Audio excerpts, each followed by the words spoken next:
As of this recording on Alex Garrett Podcasting, we are only 3 plays away from 35,000 downloads in the birthday month of this edition of Alex Garrett's podcast network. Meaning, I've been doing this for 9 years. We've had tons of names. And once you click this and listen to my wildcard weekend recap for both the Giants and the Giants, Vikings, and then Buccaneers, Cowboys games, then maybe, just maybe, after this podcast is posted and listened to, we'll have 35,000 plus downloads. Remember, a download is when you listen more than a minute, and I cannot promise you a reward if you're listening for more than a minute, but, you know, it's going to be awesome when we hit 35K as a group. That being said, I have a few thoughts over the weekend. I mainly have this one question, okay? And it deals with Tom Brady and the Buccaneers ousting in the first round of the wild card. Well, look, they were the weakest division winner, were they not? Were they not? They had not had a solid year all year long. They had been on shaky ground most games, and if it wasn't for Brady's late game heroics, that's true, they probably would have tacked on a few more losses and probably wouldn't have been in the playoffs.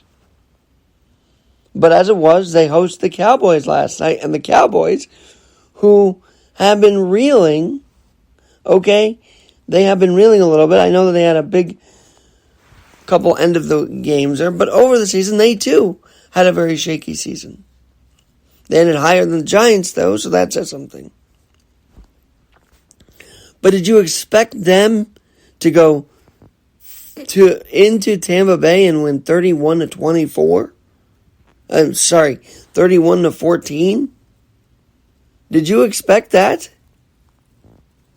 Did you expect Dak Prescott to be 25 of 33, throwing 4 touchdowns in a season which, if I'm looking at his stats correctly this year, he threw for 23 touchdowns, but he threw for 4 touchdowns last night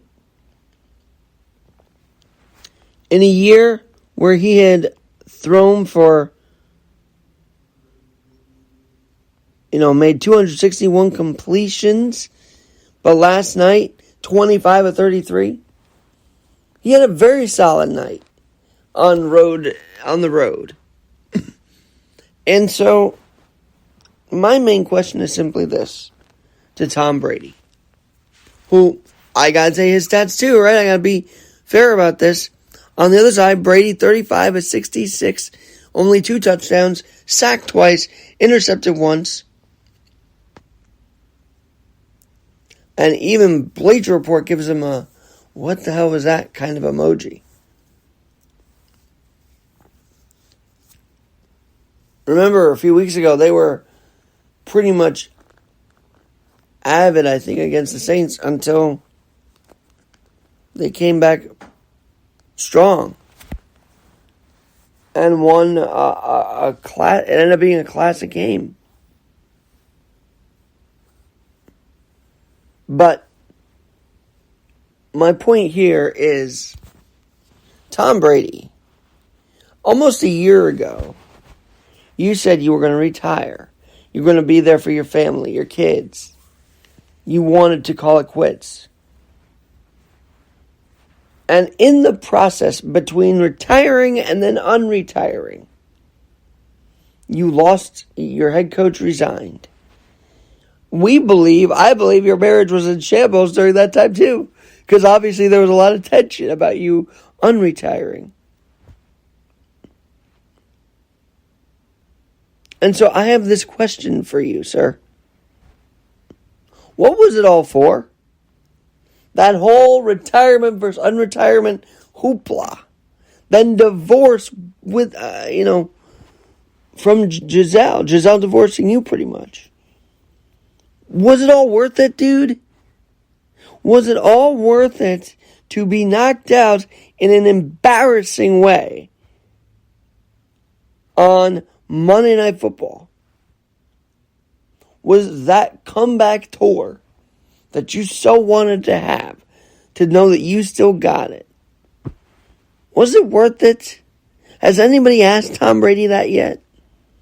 Or because he's the GOAT, they're afraid to ask him the hard questions? He's cried before at the podium.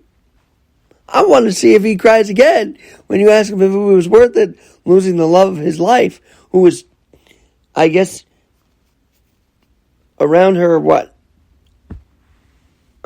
jiu-jitsu instructor? While Brady was going through all this? And he get angry on the sidelines this year? I had never seen Brady act up on the sidelines, ever. But it happened. And so Tom Brady, was it worth it? Was it worth it? That's the question everybody should be asking today.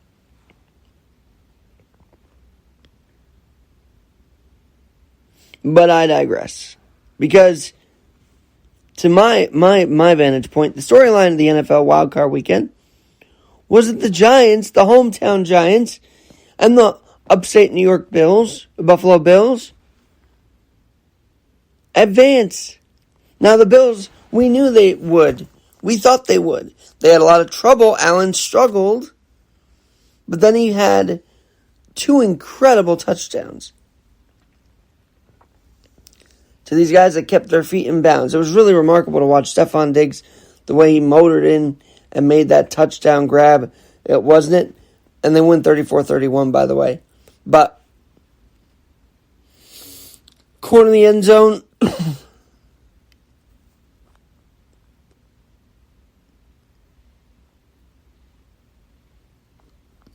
And then Beasley, of course, making a big catch as well. Davis with a huge grab, almost like Diggs on the sideline. I mean, there were some worrisome points in that game if you were a Bills fan, weren't there? Just weren't there? And then all of a sudden, the Bills held on. Miami's coaching was under scrutiny. And at that point, I was actually commuting to watch the Giants. But guess what I did on the way to my commute? I listened to Bob Papa and Carl Banks and Howard Cross on the call. They were great, man. To hear when Darius Slayton catches that in the end zone. And then to hear the way Saquon Barkley was shredding that defense. And then to hear the defense step up against Cousins.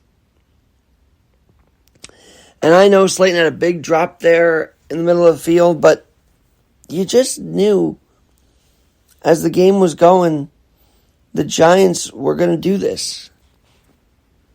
And then to see a victory formation for Daniel Jones, who's in his contract year, by the way, but a guy that people have had mixed feelings on. I've had mixed feelings on. To see him able to go in V formation under Coach Dable, after a 24-35 day, 301 yards, 2 touchdowns. I know he's sacked 3 times. I know there was a questionable roughing the passer call. But to see him go in victory formation, very special if you're a Giant fan. There were a couple plays that stood out to me as I was watching it, though. Obviously, the Barkley run.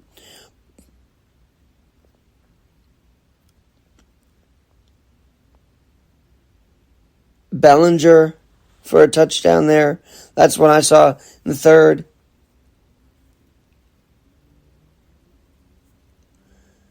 And then Barkley, after a tie game, rushes up the middle.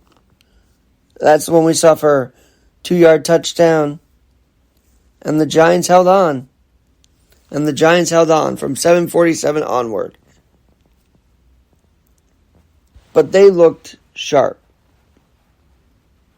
And I'm tired of hearing that the Viking defense was the reason why the Giants offense was... No.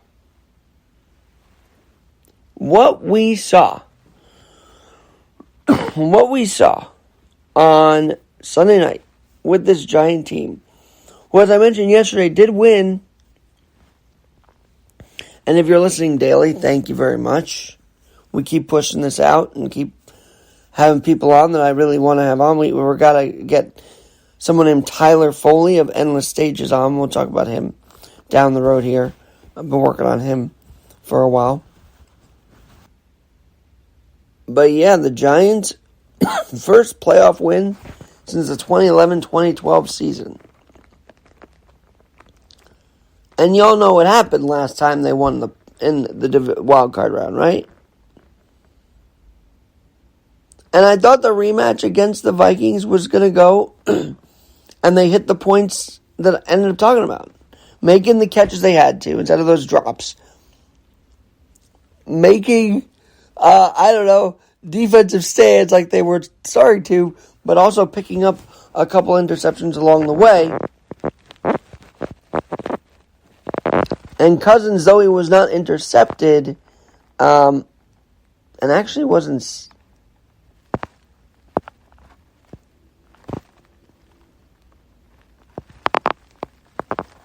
sacked either. But the Giants' pressure got to him. Enough. I mean, there was a play where they did the end around and they stopped him in the first quarter. And I thought the Giants established themselves defensively here along the way. But, no, overall, stats aside, this is meaningful. You've got Coach Brian Dable's first year, and he not only gets him into the playoffs now, he gets him a playoff victory for the first time. And this has to boost Danny Jones' confidence, doesn't it? This has to rev a team up, which has a little momentum, and did keep it close against the Eagles, their final game, though it was kind of second, third stringers, but they kept them close. And if you can hold a team that close with your backups, oh boy. What can happen when your regular guys are in there? What can happen when your regular guys are in there? And I know Cousins should have been intercepted, but there was a flag on that play, and I was like, damn it. Because I really wanted that whole catch the interception this time to happen. It didn't, but the spectacularness of that Giant team overall. Was tremendous. They stopped them short of fourth down on third down multiple times, and that was awesome to watch as well. So now, where does this weekend look? Where was Brady going to go after this? Charger fans actually greeted, and staffers greeted the Chargers after their blown victory. That team fell apart. Miami kind of fell apart. Buccaneers from the get-go were not there. Did Brady miss Gronk this year? I think so. He didn't have the weapons he had that Super Bowl run. And now you got the Cowboys and the Niners. And I got to say this. What if Brock Purdy has a moment where it's the Montana to Clark all over again? Remember, that was the Cowboys in the NFC title game. What if there's a play at the back of the end zone much like that for Brock Purdy? Dwight Clark is who I was thinking of, by the way, when it comes to that catch, or the catch, as it was known after Montana linked up with Clark in the NFC Championship game against the Cowboys. How special would that be if you had a remake of that against the Cowboys in San Francisco, no less? It's not Candlestick, but Levi's is a pretty damn good stadium, and I know the rain was bearing down on them last week in Santa Clara, California. But this week, who knows what we'll bring. Then on the other side,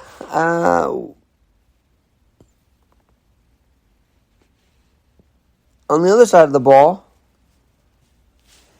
your divisional is all set there too, obviously. You got the Jaguars going to the Chiefs.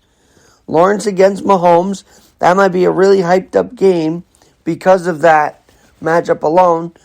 Mahomes is obviously established. Lawrence is trying to still break in there, and what a moment that would be. But Burrow against Allen, here we go. The rematch of a 10-minute game. A rematch, and I guess it's fitting that the Bills replay the Bengals in a more bigger stage now. I guess it's fitting that rematch does happen. And we pray for the safety of everyone involved in that game. But I guess a rematch was meant to happen with that. And maybe they beat the Bengals for Damar, and then Damar, who actually, as you know, was stretchered off the field, took in an ambulance, had to be resuscitated on the field, administered CPR on the field. Yet said, did we win? How about a fully conscious or a conscious Damar Hamlin watching the Bengals win at home, watching the Bills win at home against the Bengals? That would be the true continuation of this Genesis. A Genesis that saw him win the game of life. A Genesis that saw his company get supported by $8 million in GoFundMe. A Genesis that saw a whole NFL league, the whole teams, pray for Damar Hamlin. A moment of unity. And guess what?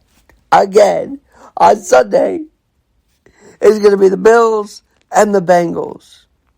This time in Buffalo. But I'm sure those circumstances are going to be revisited over and over again during the game.